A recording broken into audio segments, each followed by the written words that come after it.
আসসালামু আলাইকুম। আজকে তৈরি করে দেখাচ্ছি ভিন্ন স্বাদের খুবই মজার মুচমুচে ফুলকপির পাকোড়া। এই শীতের সন্ধ্যায় চায়ের সাথে হতে পারে খুবই মজার একটি নাস্তা। আর খুব অল্প সময়ের মধ্যেই তৈরি করে নিতে পারবেন এই ফুলকপির পাকোড়া। তো ফুলকপির পাকোড়া তৈরি করার জন্য প্রথমে ফুটন্ত গরম পানিতে 1 চা চামচ লবণ এবং সামান্য গুঁড়া হলুদ দিয়ে একটু নেড়ে চেড়ে দিয়ে দিচ্ছি ফুলকপি। এখানে আমি একটি মাঝারি সাইজের ফুলকপি এভাবে কেটে টুকরো করে নিয়েছি। এখন ফুলকপিগুলোকে 50% সিদ্ধ করে একটি পাত্রের মধ্যে তুলে ঠান্ডা করে নেব।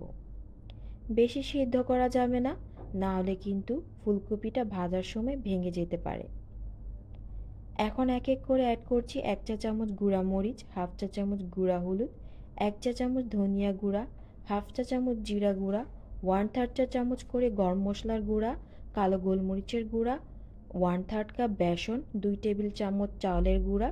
এখানে এর পরিবর্তে চাইলে কর্নফ্লাওয়ার অ্যাড করতে পারেন, সামান্য পেঁয়াজ পাতা কুচি এবং ধনিয়া পাতা কুচি, একটি ডিম, হাফ চা চামচ লবণ, 1 চা চামচের মতো আদা রসুন বাটা এবং 2 টেবিল চামচ পানি। পানিটা কম বেশি হতে পারে, এটা বুঝে অ্যাড করবেন। এখন সমস্ত উপকরণগুলো ফুলকপির সাথে খুব ভালো করে মিক্স করে নেব, যাতে করে সমস্ত মশলা ফুলকপির গায়ের সাথে খুব ভালো করে লেগে যায়। এখন গরম তেলের মধ্যে এক এক করে পাকোড়াগুলো দিয়ে মিডিয়াম হিটে এপাশ ওপাশ করে গোল্ডেন ব্রাউন কালার করে ভেজে নিলেই হয়ে যাবে।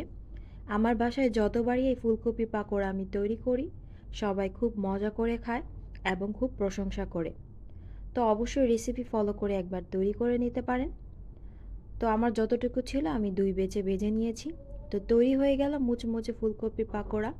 বাসায় অবশ্যই রেসিপি ফলো করে একবার তৈরি করে দেখবেন, আশা করি সবার ভালো লাগবে। তো আজকের রেসিপি কেমন লাগলো অবশ্যই কমেন্টে জানাবেন।